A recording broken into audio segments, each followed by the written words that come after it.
One-dimensional collisions. Momentum is conserved in all collisions. The momentum of each individual part can change due to internal forces, but the overall momentum is conserved. Take, for example, this cannon. This cannon is at rest, so its current momentum is 0. If the momentum before is 0, that means that the momentum after must be 0. That means that the momentum forwards of this cannonball has to equal the momentum backwards of the cannon itself. The cannon's velocity to the left is negative, and the cannonball to the right is positive, so their momentums cancel, so the total momentum becomes 0. Most of the cannonball's momentum comes from speed. Most of the cannon's momentum is mass. So you can see the small mass and large velocity of the cannonball equals the large mass, small velocity of the cannon. The idea that these two before and after might be equal may also lead you to think back to the idea of equal and opposite forces.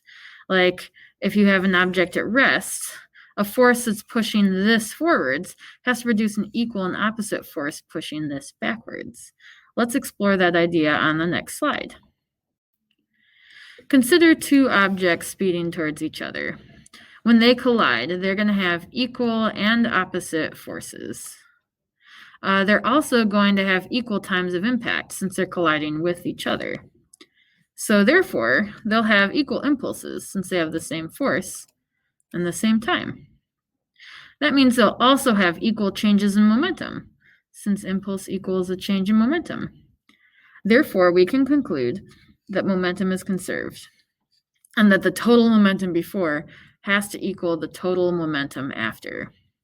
Note that it's the total momentum. So for example, if you have 0 momentum before, that means that the ones after all have to add up to 0, not that they are 0 themselves. There are two main types of collisions, elastic and inelastic. In an elastic collision, the objects will bounce off of each other. You can see that there are 2 objects before and 2 objects after. When these objects bounce, they're going to conserve kinetic energy. That means that if they bounce, they're going to have the same energy afterwards, total, that they did before. Inelastic collisions, however, have 2 objects that stick together. You can see you have 2 objects before and 1 object after. That's made of the combination of the 2. The total kinetic energy is not conserved. Some of it is lost. In this case, a lot of the energy is lost as entropy. There's also another type of inelastic collision. In a backwards inelastic collision, you start off with 1 object that's stuck together, such as a cannon and cannonball, that explodes apart into 2 separate pieces. It starts off with stored or potential energy and ends up with kinetic energy as the objects fly away. You can see that the kinetic energy would not be conserved in that situation either. In a perfectly elastic collision, there would be no loss of kinetic energy, which means that as an object bounces, it would travel to the same height each time, so that the kinetic energy is the same.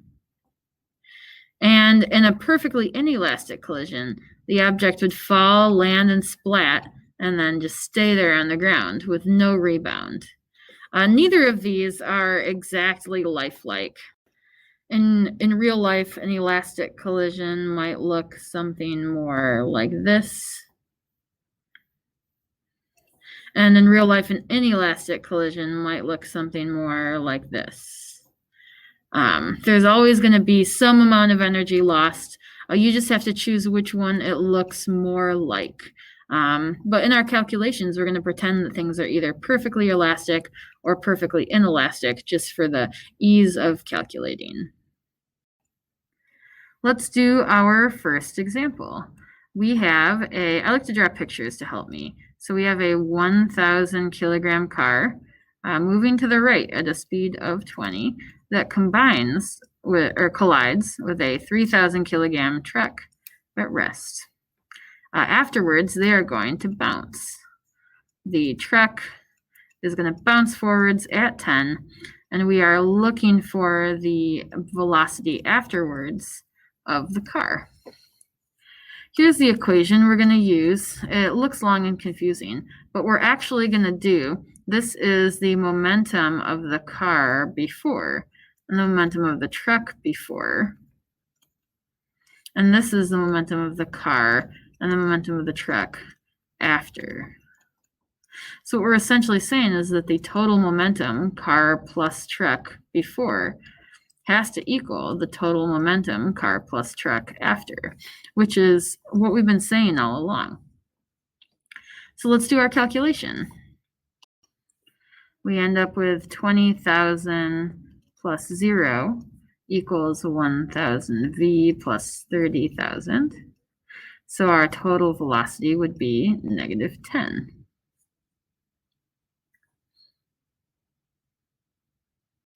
That means that after the collision, this car is going to bounce backwards at a rate of 10. That makes sense because it was traveling quickly before. It collided with something at rest. The object at rest starts moving forwards. So there's going to be some backwards rebound of the car.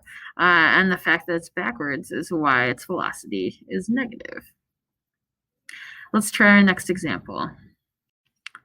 In this example, the same two trucks are going to collide. The only difference is that afterwards, they're going to combine together into like a big mess. And I'm going to try to draw it like this to show a big squish. Afterwards, they're going to squish. Their masses are going to combine to create a object like that. We want to find out what velocity they're going to move off with after. You can see from our equation up here that what we've done is we found the mass and velocity of the car right here, the mass and velocity of the truck right here, and set that equal to their combined masses and combined velocity together right here. So we're trying to show that the total momentum before will equal the total momentum after. Let's do our calculation.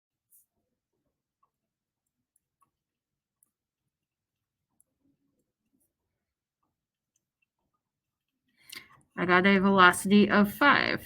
That means that after the collision, the total wreck is going to move off to the right at 5. Since the velocity right here is positive, that means that it's moving to the right. Nice work. Let's try our last example. This last example is a backwards inelastic collision, meaning that you start off with two objects together, and they're going to break into two separate objects. So I'm going to start with my sketch. Here they are together as one object with a velocity of 0. And here they are after. This is moving forwards at a rate of 300. And we're looking for the amount of recoil backwards. Let's set up our equation. And we get